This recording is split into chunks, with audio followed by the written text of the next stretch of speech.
The 911 call came in just after 4:20 a.m. The woman on the line was gasping, her voice hoarse and trembling. She said her roommate was curled up on the floor, vomiting and screaming about something moving inside her. When the dispatcher asked if the woman was pregnant, the caller hesitated. She says she's not. She says it's him. I don't know what the hell that means. By the time the paramedics arrived at the quiet Savannah townhouse, Camilla Rowe was nearly unconscious, soaked in sweat, and clutching her abdomen like something inside her was trying to claw its way out. Her pupils were dilated, her fingernails bloodied from digging into her own skin. One EMT later testified that it felt less like a medical emergency and more like an exorcism.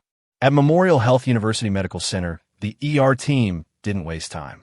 Her vitals were unstable, and her white blood cell count was through the roof. Internal bleeding, spiking fever, intense lower abdominal swelling. The initial suspicion was a ruptured appendix or an ectopic pregnancy. But a bedside ultrasound showed something strange, not fluid, not a fetus, not any kind of mass they could identify. Just density, a hard, jagged object lodged deep in the right upper quadrant of her abdomen, almost behind the liver. Dr. Tasha Monroe, the on-call OB-GYN, was paged in immediately.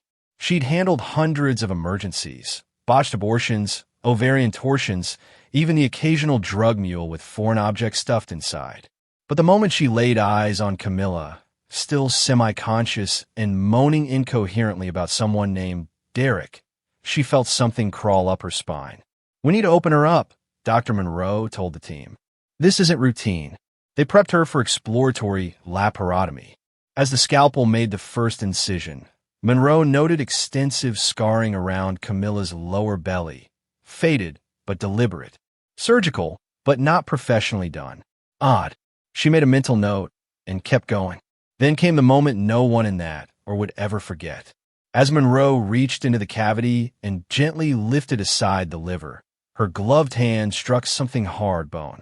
Not pelvic, not rib. The curvature was wrong. It was round, hollow, and human. "Give me a suction and a camera," she said calmly, though her heart was pounding. She widened the incision, trying not to panic. What emerged slowly, piece by piece from inside Camilla's abdominal cavity was a human head. Skin mostly intact, hair still present in tufts, the jaw partially dislocated, eyelids half shut, as if the face had fallen asleep. A nurse dropped the suction tool. Another gasped and backed into a tray of surgical instruments. Monroe stood frozen for just a second before ordering the room sealed and security called. They stabilized Camilla, closed the incision, and sent the foreign object to the morgue. For now, no one said the word, but everyone in that room knew what it was. A man's head, preserved, hidden, inside a living woman. By mid-morning, the Savannah Police Department had taken over. Detective Howard Nash was first on scene. A grizzled, seen-it-all type who'd investigated cartel killings, domestic dismemberments, even a man who microwaved his roommate's hands. But this didn't make sense. "Who the hell hides a head in their stomach?" he muttered, flipping through Camilla's hospital chart. "And how the hell does she survive it?" The hospital staff couldn't answer.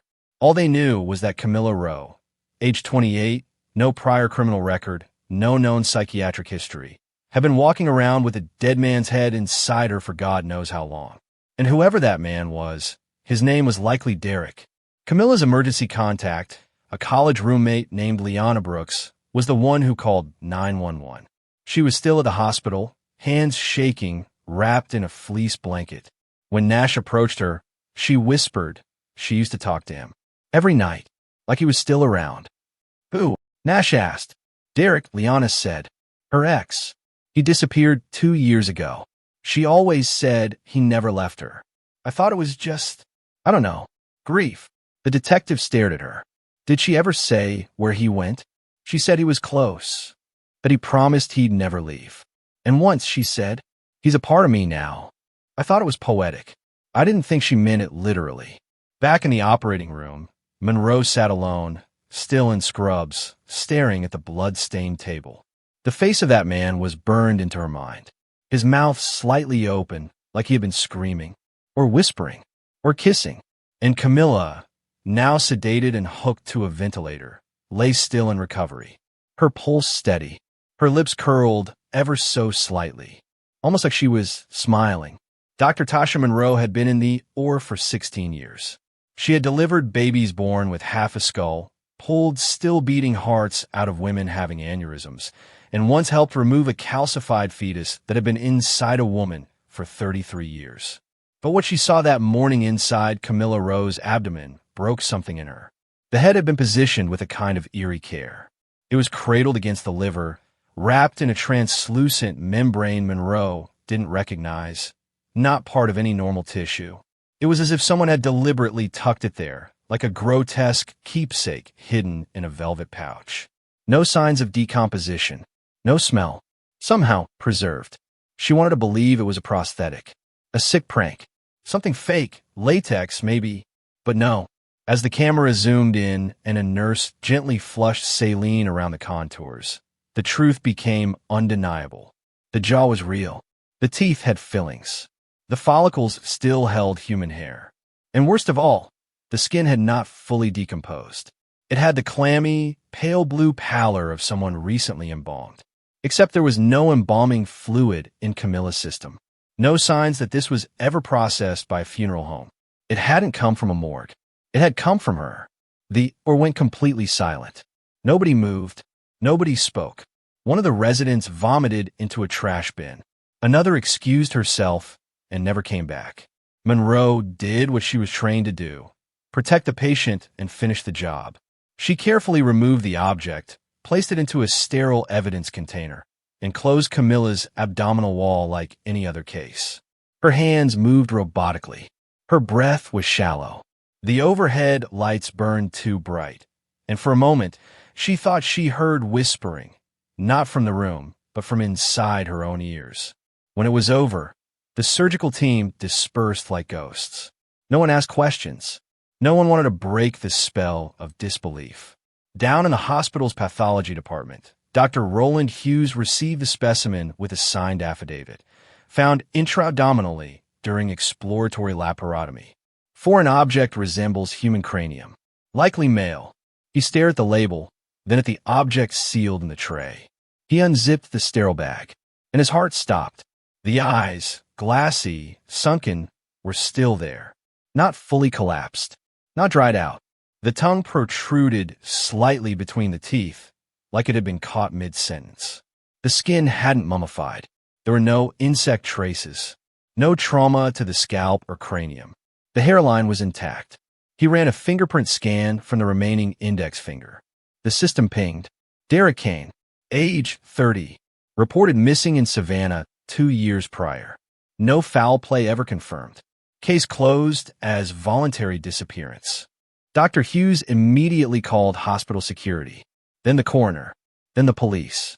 An hour later, Detective Nash was standing in the pathology suite with his arms crossed, looking down at the head. "How the hell does a missing man's head end up inside a living woman?" he said, voice flat. Nobody answered.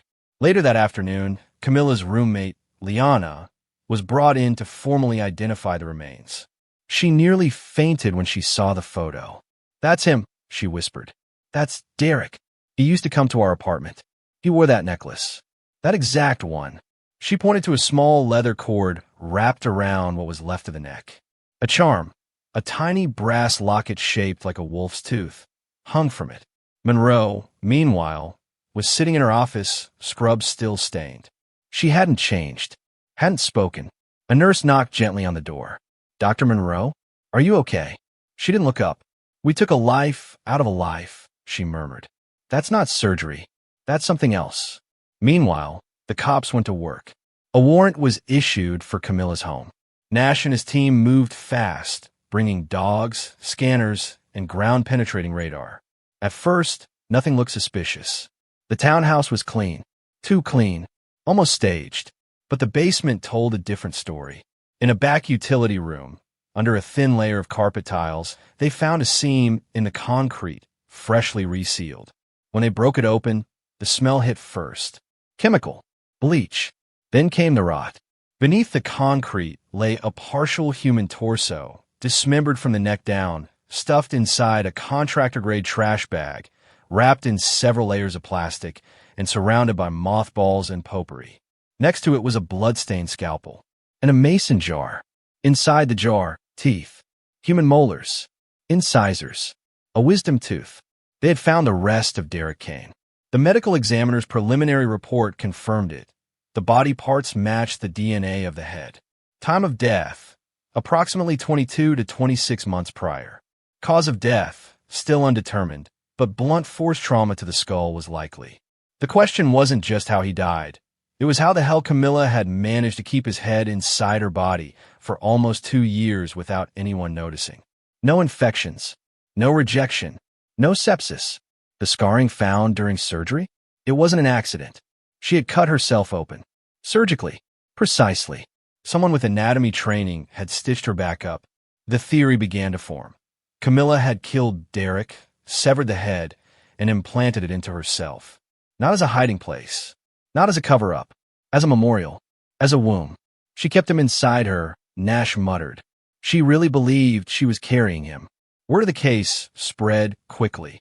News crews began camping outside the hospital. Reddit threads lit up with conspiracy theories. Was this satanic? Was it ritualistic? Was Camilla part of some cult? But none of it explained the core horror. A woman, grieving, unstable, and methodical enough to turn her own body into a living tomb and walk around, day after day, as if nothing had happened. Back in recovery, Camilla began to wake. She blinked slowly. The nurse beside her offered water. Camilla didn't speak at first, just stared at the ceiling with glassy eyes. Then, finally, she turned to the nurse and whispered, "Is he okay?" The nurse froze. "Who?" she asked gently. Camilla smiled, soft, warm, as if cradling a newborn in her mind. "Derek," she said. "He's safe now. I kept him close." Before he disappeared, Derek Kane was the kind of man people remembered. Not because he was loud, but because he was the stillness in every room. 6'1", calm voice, those slow, unreadable eyes. He was the quiet type that made women lean in and men stay cautious. He worked as a freelance illustrator, mostly doing dark fantasy commissions, cover art for self-published horror writers. His style was distinct, delicate line work, macabre details, and an almost obsessive use of symmetry. That was how he met Camilla. She'd hired him to illustrate a line of limited edition scarves for her boutique label, Roskin.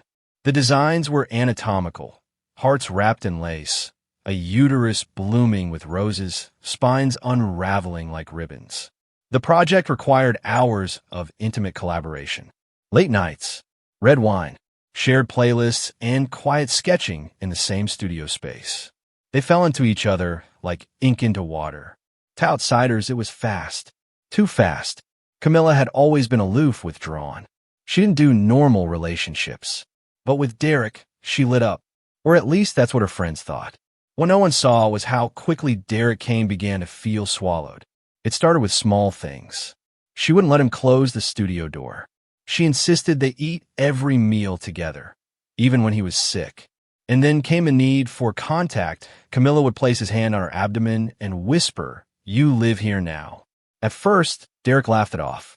Artists were strange, right? But his own writing began to reflect the unease. A recovered draft email, unsent and buried deep in his laptop's backup, read, "Hey Ava, I know it sounds crazy, but I'm scared of her. Not because she yells, she doesn't. She stares. She watches me sleep like she's waiting for something. I caught her drawing my face over and over again. Once, I woke up and she was tracing my lips with her fingers, whispering like I was a mirror. I think she wants to become me. Or worse, make me become part of her. Don't tell Mom. I'm trying to figure it out." The message was dated 6 weeks before he disappeared. In a small leather notebook found in the crawl space where Derek's remains were hidden, entries grew more desperate. She said, "I don't need to breathe on my own anymore. That her lungs are enough for both of us. This isn't love. It's drowning in someone else's bloodstream." Another entry simply read, "If I vanish, tell them she didn't bury me. She kept me." Despite the fear in his words, there were still moments of tenderness. Derek had been in love once. A real kind. Friends described how he used to sketch Camilla asleep. Her cheek pressed into his shoulder, arms tucked close to her chest like a child seeking warmth. He called her the hush before thunder. But that hush had teeth. 2 weeks before his death, Derek texted a close friend. I asked her for space. She smiled and said, "There's plenty inside me." The last known message Derek sent, recovered from a deleted signal backup, was time-stamped 11:47 p.m., the night he died. I packed my things. She's asleep. I'm going to leave before she wakes. I love her, but I can't stay here. It's not safe. If you don't hear from me by morning, something went wrong. No one heard from him again. Later, at trial, the prosecution showed the jury one of Derek's final artworks. Unfinished, scanned from a high-res file on Camilla's lock tablet. It depicted a man dissolving into the outline of a woman, his limbs unraveling like thread, his eyes closed in surrender. Across the bottom, in faint pencil, to disappear into someone is not the same as being loved. When Camilla saw the image in court, she tilted her head, smiled faintly, and whispered, "He always understood me." Liana, her roommate, remembered seeing her come home humming, touching her own collarbone like she was trying to preserve the feeling of his fingers there. But things changed. It started with the drawings. Derek became darker. His sketchbooks were filled with images of hollowed-out torsos, stitched mouths, heads cradled like infants. One piece showed a woman split open from breastbone to pelvis, and inside her chest, where her heart should have been, was the face of a man. Camilla had it framed. Then came the obsession. She didn't just love Derek, she needed him. Liana overheard her whispering his name at night. Sometimes she'd stand in front of the mirror for hours, pressing her hands against her stomach and smiling. She thought he was living inside her, Liana told Detective Nash. Even before he went missing, Nash nodded slowly, flipping through Derek's missing person file. There were inconsistencies. Derek was reported missing by his sister, not Camilla. In fact, Camilla had told everyone Derek had left to work on a graphic novel in Montreal. She showed fake emails, scheduled fake FaceTime, calls she never answered. And when people stopped asking, she just kept living. The deeper the investigation went, the stranger it got. Neighbors recalled hearing drilling from the basement at odd hours. One described a chemical smell that lingered around Camilla's trash bins for weeks. But no one ever called the cops. She paid rent on time. She smiled politely. People don't question a well-dressed woman with a clean house. But what really haunted Nash were Derek's final text messages. Pulled from a recovered phone backup found on Camilla's old laptop, they painted a man unraveling. "You scare me when you look at me like that. You said if I left, you'd keep a piece of me. This isn't love, Cam. This is something else. Please stop talking like we're one person. I'm leaving tonight. Don't follow me." He never left. The autopsy confirmed Derek died from blunt force trauma to the back of the skull. A clean, single blow with a rounded object. No defensive wounds. Likely struck from behind. Quick. Efficient. What followed was methodical dismemberment. Arms and legs sawed at the joints. Torso gutted. Organs removed. The head preserved. The rest hidden. Nash couldn't stop thinking about the surgical precision. The way the head had been positioned inside Camilla's body. It wasn't just hiding a murder. It was ritual. Back at the hospital, Camilla was beginning to speak more. She hadn't asked about the charges. She hadn't denied anything. Her focus was on Derek, on whether he was still warm, on whether they put him somewhere cold again. When a psychiatric evaluator asked her to describe their relationship, she said, "He loved me so much, he wanted to be part of me. So I let him." She smiled, soft and dreamy. Every woman carries a man inside her. Most just don't get to choose who. Her voice was calm, lucid, no sign of psychosis. That disturbed the evaluator more than any screaming would have. Monroe, the OB/GYN, couldn't sleep. She kept replaying the surgery in her head. The look on Camilla's face afterward. Not fear. Not confusion. Satisfaction. As if something had finally been fulfilled. And then there was the drawing. The cops found it taped to the underside of Camilla's mattress. A sketch, charcoal and ink, showing a woman cradling her belly, smiling down at it. Inside her womb wasn't a fetus. It was a man's head, his eyes closed peacefully. Above the image, one word was scrawled in shaky cursive. Forever. Nash closed the file. He didn't need more evidence. He needed a drink. The warrant for 2425 East Chestnut Street was signed at 7:38 a.m. By 8:10, Detective Nash and a full forensics unit were on site, standing in front of Camilla Rowe's tidy white townhouse with its perfectly trimmed shrubs and 2 ceramic garden rabbits by the steps. It was hard to believe that inside this suburban quiet lived a woman who had turned her own body into a tomb. The front door was unlocked. Inside, everything was clean. Too clean. Not just organized, but clinical. Living room shelves lined with minimalist decor. A single-frame photo of Camilla and Derek, arms around each other at what looked like a street fair, both smiling. A soft-glow Himalayan salt lamp glowed in the corner. The kitchen was spotless. No dishes in the sink. No fingerprints on the stainless steel fridge. Nash stood there for a moment, letting the silence settle. Something about the air felt staged, like she knew someone would come looking one day. "Check the basement," he said. The entry to the basement was through a small utility hallway behind the kitchen. The wooden door was locked with 2 deadbolts and a padlock. Nash raised an eyebrow. Most people don't triple lock their basements. Once opened, the air hit them like a punch, thick with ammonia, bleach, and something older, something organic. The stairs creaked under their feet. At the bottom was a concrete-floored space, partially finished, with exposed pipes running along the ceiling. One corner was set up as a studio. Drafting table, rolls of canvas, boxes of charcoal, an expensive scanner. A nearby wall was plastered with sketches, anatomical drawings, cross-sections of human torsos, fetal positions, dissection sequences. One sketch showed a woman kneeling, arms wrapped around her belly, which had been carefully sliced open like an orange peel, and inside was a head, smiling. But it wasn't the drawings that made Nash's stomach drop. It was the freezer, chest style, commercial grade, locked with a steel cable, the kind used in restaurants to keep meat fresh for months. They cut it open. Inside were trash bags, black, tightly wound, multiple layers, each labeled with masking tape and handwritten notes. Ribs, upper femurs, torso, thoracic cavity. The pieces were anatomical, organized, preserved, not frozen solid, just cold enough to halt decay. Nash stepped back. "I want this whole place processed," he said, his voice tighter than usual. "Every inch." It didn't take long before they found the rest. Behind a false drywall panel in the far corner of the basement was a crawl space. Roughly 4 feet deep, poured concrete flooring, new sealant, still faintly sticky to the touch. They brought in the jackhammer. Beneath the slab was another bag, this one holding what remained of Derek Kane's lower half, pelvis to knees. Next to it was a small metal box filled with what appeared to be dried blood samples, labeled with dates. 8/22, September 5th, 10/14.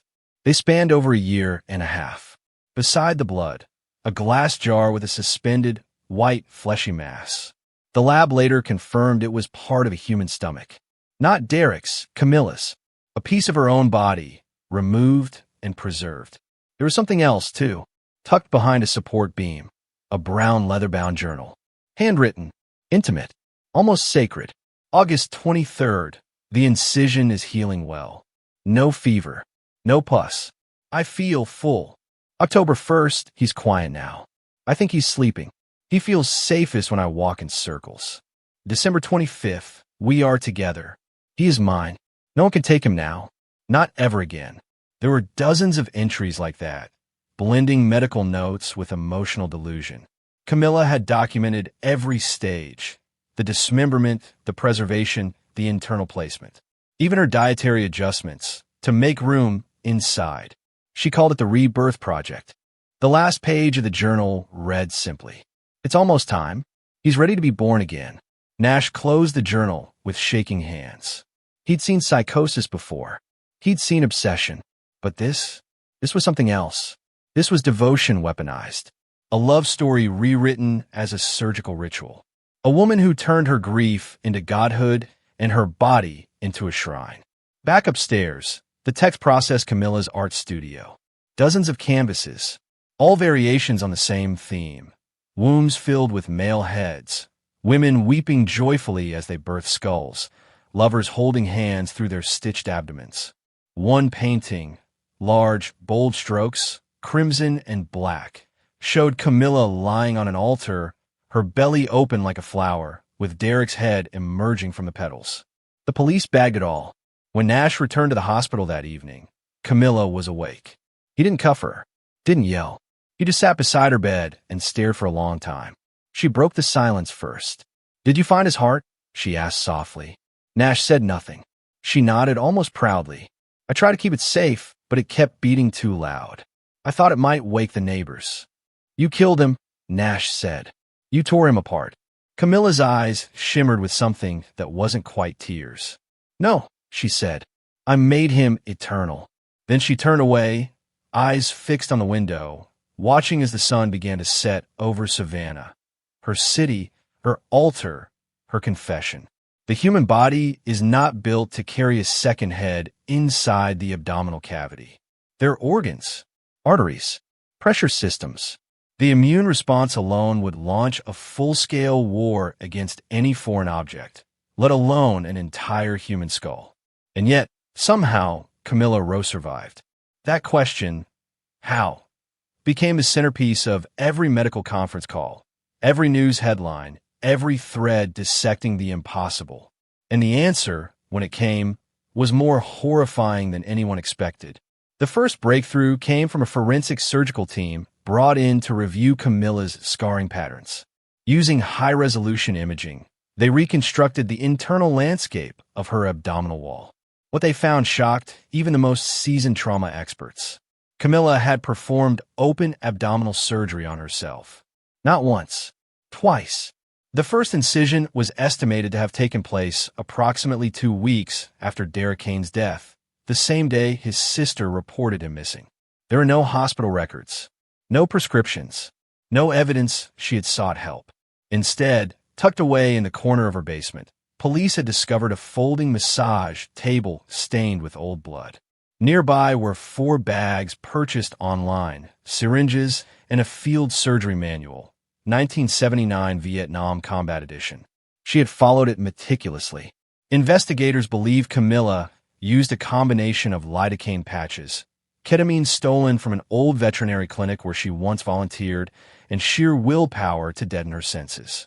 She sterilized scalpels in boiling water, set up mirrors to view her lower belly, and used surgical clamps and thread to peel open her own flesh. She removed a portion of her own omentum, the fatty layer that cushions organs, to create room for Derek's preserved head. She wrapped the skull in a membrane taken from a fetal pig's peritoneum, bought from a medical supply website, then nested it between her liver and stomach. Then she stitched herself closed. And somehow she healed. It wasn't clean. Infection markers were present for weeks afterward, based on her journal notes. Low-grade fevers, night sweats, hallucinations. But she treated herself like a field medic. Antibiotics ordered under a fake business name.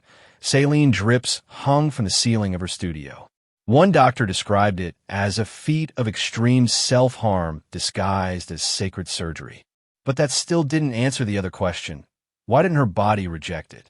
That's where Dr. Tasha Monroe came back into the story. She had been reviewing post-op imaging of Camilla's internal scarring, trying to make sense of how the foreign tissue had integrated so seamlessly. What she found made her physically step back from the screen. Somehow, Camilla's body had built a protective capsule of tissue around the skull, a kind of pseudo-wound. Her immune system hadn't attacked the object. It had adapted to it, enveloped it, preserved it.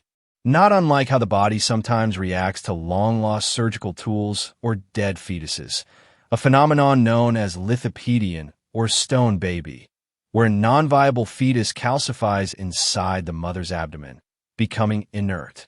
But Derek's head wasn't calcified. It wasn't dry. It was soft. A specialist in biopreservation suggested Camilla may have regularly injected the area with formalin, based on residues found in the surrounding tissue. Formalin slows decay, preserves softness. That would also explain the damage to her kidneys. Over time, the chemicals had started leaking into her bloodstream. She had kept him alive, in a way. Not breathing, not beating, but soft, intact, touchable. She maintained him, Monroe whispered during her grand rounds presentation. Like a mother preserves a child. Like a lover preserves a memory. She didn't just hide the evidence, she nurtured it. Meanwhile, the psychiatric team assigned to Camilla struggled to define her. She didn't exhibit typical markers of schizophrenia. No hallucinations, no disordered thinking. Her speech was coherent. Her affect, while cold, was stable. Instead, she described her actions with disturbing clarity. I didn't kill him, she told her therapist. I absorbed him. When asked why she placed the head inside her own body, she responded, because that's where love belongs. Inside.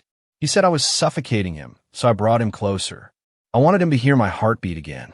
She never used the word murder, never said regret. She spoke like a woman who had done something deeply intimate, almost religious. And in her mind, she had. The journal supported that. One entry read, there's a sacredness to it. Every woman is told her body is meant to carry life. Why not memory? Why not love?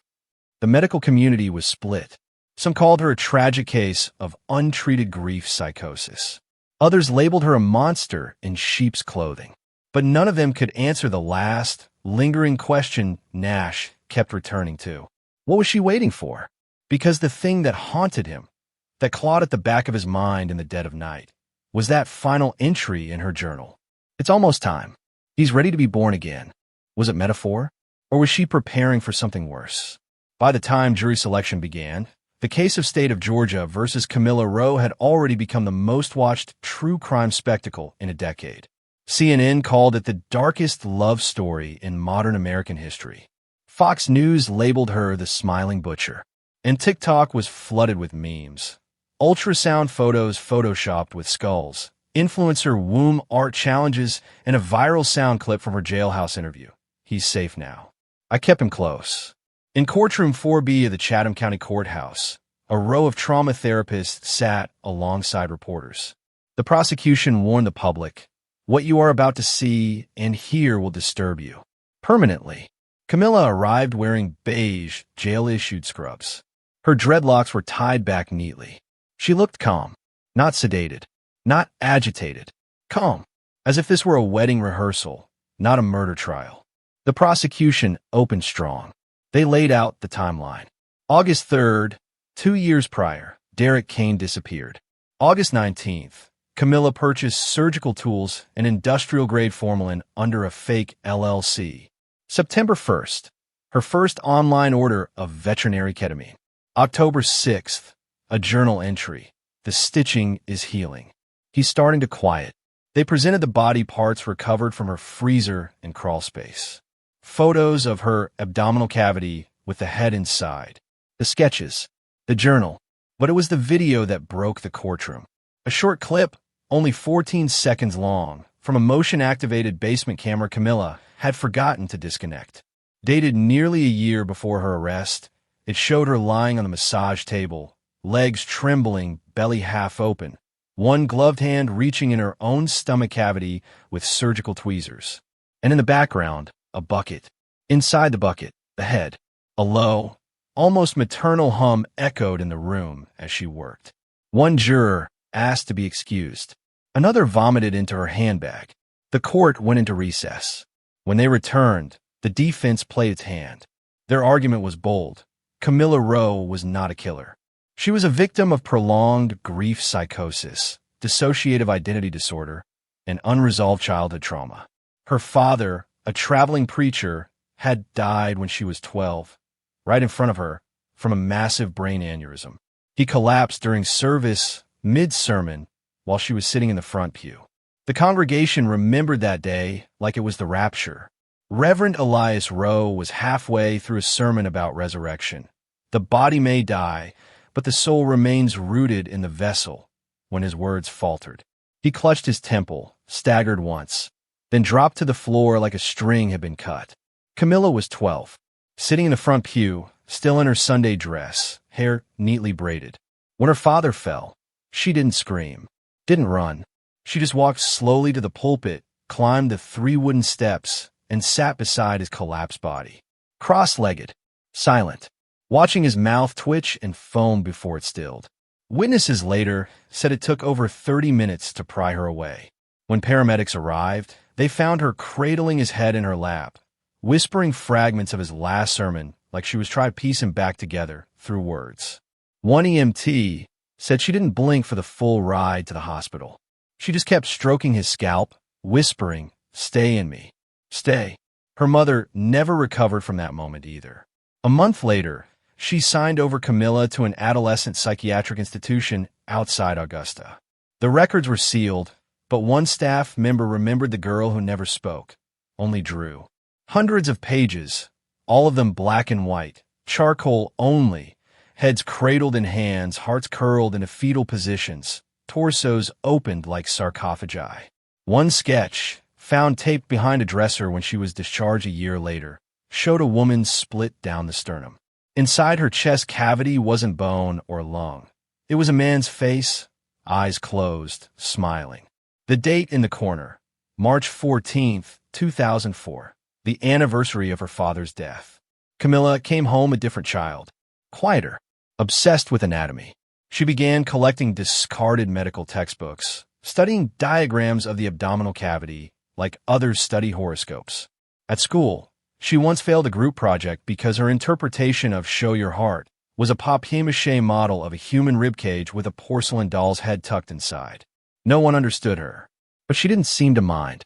As she grew older, her fixation shifted, less on the divine, more on the physical. But the central belief remained. Those we love should not leave us. And if they do, we must find a way to carry them. Not metaphorically, literally. One therapist later testified during her trial, flipping through early sketches found in her childhood journals. Most children process grief through symbols. Camilla processed it through spatial design. She wasn't trying to draw emotions. She was mapping blueprints for future burial. And when the prosecutor asked if that burial had, one day, become Derek Kane, the courtroom fell silent. According to testimony, she crawled up beside his body and refused to leave his side for hours. Her mother institutionalized her for a year. She never recovered, the defense argued. She simply relocated her dead. They brought in neurologists. One presented evidence that Camilla had a rare structural abnormality in her anterior cingulate cortex, the part of the brain responsible for empathy, emotional regulation, and physical pain tolerance. Another pointed out the complex surgical feat she accomplished, while horrific, indicated hyperfocus, not sadism. They claimed that placing Derek's head inside her body was, to Camilla, an act of devotion, a way to bring his voice closer, to make sure he never left again. When she took the stand, the courtroom held its breath. Camilla spoke softly, clearly. Her eyes never wandered. She didn't deny killing Derek. "I hit him with a marble lamp," she said. "He said he was leaving, that he couldn't breathe around me anymore." She paused. "So I gave him air, my lungs, my warmth. I brought him home." "Home," the prosecutor snapped, "was your stomach." "Yes," Camilla said. "The safest place I knew." She smiled slightly, and several reporters later said it was the coldest thing they'd ever seen because it didn't feel evil. It felt sincere, like she truly believed she'd done something beautiful. The cross-examination was brutal. The prosecutor forced her to describe how she removed Derek's eyes, how she packed them with cotton to slow decomposition, how she flushed her body with diluted formalin, like preserving a flower. "You are not a grieving lover," the DA spat. "You are a serial fantasist with surgical ambition." Camilla tilted her head. "And yet," she replied, "he stayed with me longer than anyone else ever has." Day after day, the trial grew more unbearable. Every detail painted a picture not of chaos, but of method. Camilla wasn't out of control. She was deliberate, intentional, loving, in a way that redefined horror. Outside the courthouse, America was split. Some saw her as a tragic figure, a brilliant mind cracked by heartbreak. Others called her the devil in human form. Inside the jury room, debate raged. The sticking point wasn't whether she killed Derek Kane. She had confessed. The question was whether she knew what she was doing, and whether it was evil or illness. One juror later told Dateline, "It was the drawings. I couldn't get past them. She was planning this for months. Years maybe. That's not psychosis. That's art. That's obsession." After 6 hours of deliberation, the jury returned. The courtroom rose. The air tightened. Camilla stood, hands behind her back, head slightly bowed. "On the count of murder in the second degree, we find the defendant guilty." She did not blink. She did not cry. She simply nodded. Once, like she'd expected this ending all along. As the judge prepared to sentence her, Camilla turned to the gallery. Her gaze passed over the cameras, the reporters, the weeping family of Derek Kane. And for just a moment, she whispered something inaudible, lips barely moving. Some swore it was Derek's name. Others said it was "thank you." The courtroom was dead silent as Judge Ramona Steele adjusted her glasses and looked down at the woman standing before her. The verdict was in. Camilla Rowe had been found guilty of second-degree murder, desecration of human remains, and multiple counts of obstruction of justice. But the sentence was still undecided, and the eyes of a nation were waiting to see whether this story would end with a needle, a prison cell, or something stranger. Camilla stood tall, uncuffed, unfazed. The fluorescent lights above cast a sterile glow over her skin, making her look almost spectral. She wore the same neutral expression she had maintained since the day of her arrest. Calm, as if whatever storm had passed through her life had already done its damage, and she was now simply floating in its wake.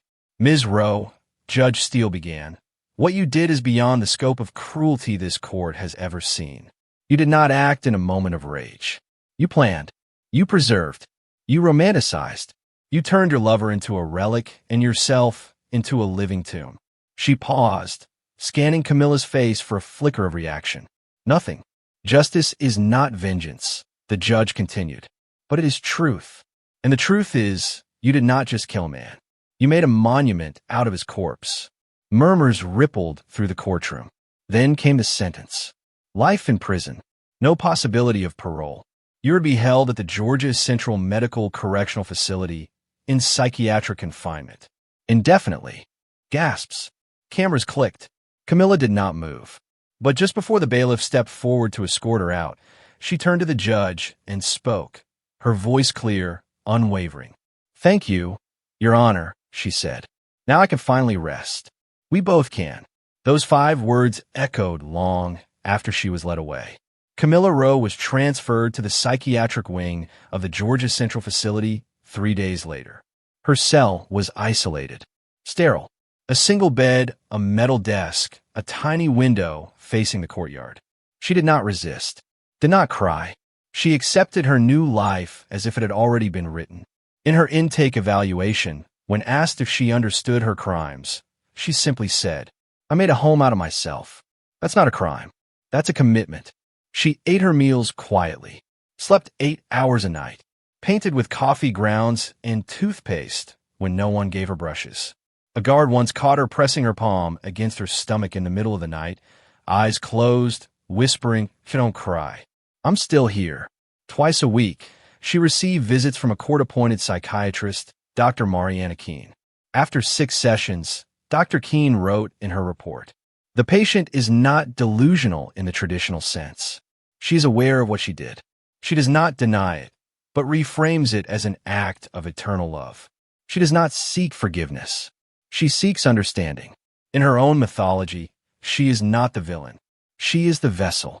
Meanwhile, Dr. Tasha Monroe resigned from Memorial Health University Hospital shortly after the trial ended. She could no longer step into or without seeing Derek's face, that half-lidded gaze, that half-open mouth. She moved to Vermont, changed her phone number, and began teaching anatomy at a community college under a different name. "I've delivered hundreds of babies," she told a friend once over coffee. But she delivered death. With reverence. The story didn't fade. It lingered. A documentary was announced 6 months later. HBO. Working title, The Womb and the Tomb. There were podcasts. Think pieces. College art students began recreating Camilla's charcoal sketches in gallery installations. One performance artist in Portland wrapped herself in gauze and read Camilla's journal entries aloud while holding a mannequin skull over her abdomen. Some called it disgusting. Others called it brilliant. But most agreed they couldn't look away. 1 year after her conviction, Camilla Rowe made national headlines again. A handwritten letter addressed to the mother of Derek Kane had been intercepted by prison authorities. It read, "I know you'll never forgive me.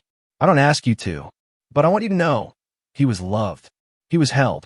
Every heartbeat I had after that night was for him. Not one day went by that I didn't feel him there, listening. And in the end, I believe he forgave me. Because silence is not absence. It's surrender." Derek's mother never responded. But the letter was published by The Atlantic under the title, "The Last Confession of Camilla Rowe." It went viral. Even behind bars, she haunted the public imagination. Back in her cell, as fall settled over Georgia and the leaves outside her narrow window began to curl and brown, Camilla sat quietly at her desk.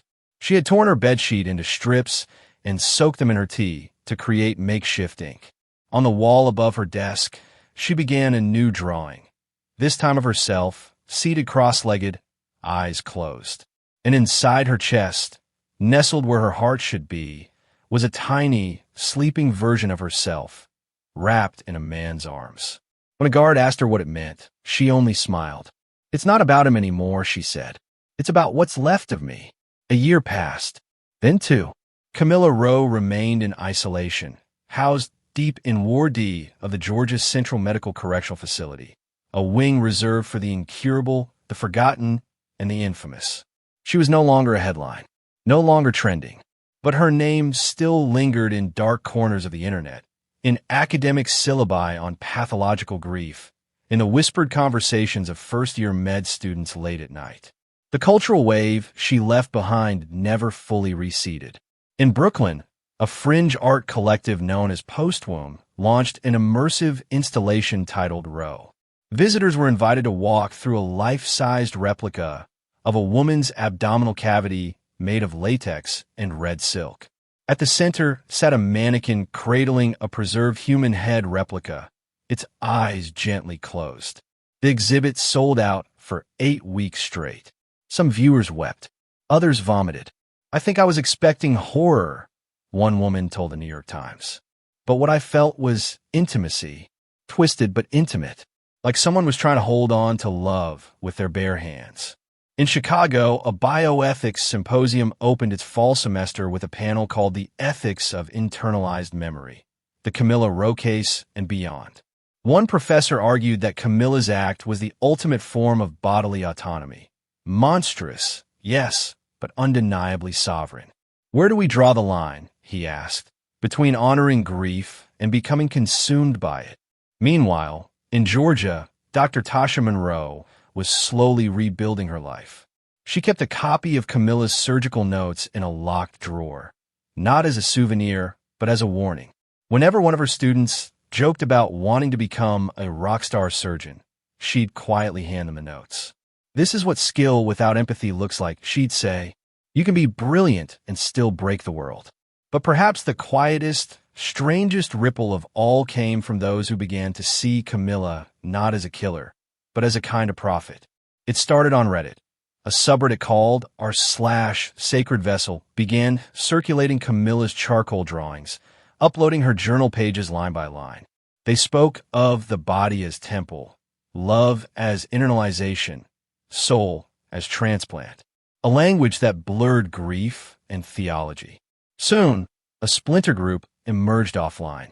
They called themselves the Hollowing. Small at first, just a few dozen members, they met in candlelit basements to read Camilla's writings, to draw the symbol she had once carved in her art table. A circle cracked down the center, cradling a smaller, intact heart. The group's manifesto claimed that Camilla did not murder. She merged. That true love required sacrifice, and that memory, to be preserved, must have a vessel. Authorities eventually shut down their website after reports of ritual self-harm surfaced. But the ideology didn't disappear. It simply scattered, whispered, reposted, revived in corners too obscure to track. Not long after the group was shut down, something unexpected happened. Camilla Rowe agreed to a televised interview. It was the first and last time she would speak to the public after her conviction. Arranged through the Georgia Central Medical Correctional Facility's Psychiatric Review Board, the interview was granted to journalist Elliot Vann, a Peabody-winning documentarian known for his work on cult leaders and psychological trauma. He described the experience afterward as sitting across from an eclipse, beautiful, dark, and impossible to touch. The interview aired only once on public access cable and was immediately pulled from syndication due to overwhelming complaints. But clips survived, and what people saw was burned into memory. Camilla sat in a plain metal chair, wearing beige prison-issue clothes. Her dreadlocks had thinned. Her face was leaner, but her posture remained upright. Elegant, controlled, like a bride waiting for a question instead of a vow. She didn't blink much. The first question was soft. Do you know why people are afraid of you? Camilla smiled. Because I remind them that love doesn't always live where it should. Sometimes it digs deeper. Did you love Derek Kane? Van asked. I still do. Do you regret what you did? She paused, then looked directly at the camera. I regret that our world has no language for the sacred. When a woman gives birth to a child, we call it divine. When I gave birth to a memory, we called it madness. Her voice didn't rise. She never flinched. Every word was measured, deliberate, as if she'd rehearsed it in the dark, night after night, whispering to no one. Van asked what she thought of the people who now worshipped her, the Halloween movement, the art installations, the gallery recreations. She tilted her head. They misunderstood. This was never about becoming a god. It was about not letting a god die. Then came the final question. If you could go back, Van said, if you had just one chance to stop yourself, would you? Camilla blinked. Her lips moved slightly, then stopped. Her hands folded in her lap. And then, finally, she said, no, because I didn't destroy him. I preserved him. The screen faded to black. Within 24 hours, the full footage had been banned on YouTube, pulled from TikTok, and clipped only in 7-second bursts by internet archivists. But it didn't matter. The damage, or revelation, had been done. Camilla wasn't just a killer. She was a philosophy with a heartbeat. Back in her cell, Camilla aged slowly. She rarely spoke now. She no longer painted. Her appetite declined, and her once luminous eyes began to dull. But one thing never changed. Every night, before sleeping, she pressed both palms to her belly, a habit etched into her very rhythm, like a mother remembering. A young psychiatrist, new to the ward, once asked her if she believed Derek was still with her. She turned slowly, smiled, and whispered, only when it's quiet enough. No one visited. Not Derek's family. Not old friends. Only letters arrived, sometimes anonymous, sometimes from people claiming to understand. Some begged for her story. Some cursed her. She never replied. But she kept every single envelope. Years later, when she died, a stroke, in her sleep, alone in a gray cot under buzzing fluorescent light, the guards found those letters bundled neatly, tied with a piece of string made from braided bedsheet fibers. Her body was unclaimed. The state cremated her remains and quietly scattered the ashes over unmarked land outside the facility. No headstone, no service, but someone remembered, because 6 months later, a small plaque appeared at the fence line near the scatter site. It read, she held what she couldn't let go. No name, just that, and a single charcoal drawing etched into the stone. A heart inside a rib cage, drawn not to scale, but to feeling. To this day, law schools still cite State versus Roe as a case study in criminal intent complicated by mental health. Medical journals still debate whether what she did was survivable or explainable. Artists still copy her sketches. Podcasters still dissect her voice. And every once in a while, a woman somewhere, broken by grief, crushed by love, or simply lost, posts online. I feel like Camilla Rowe. And people understand. Maybe not agree. Maybe not forgive. But understand. Because at its core, Camilla's story isn't just about murder. It's about obsession. About the terror of being left behind. About a woman who refused to bury her love in the ground. so she buried it inside herself instead. And in doing so, she became unforgettable.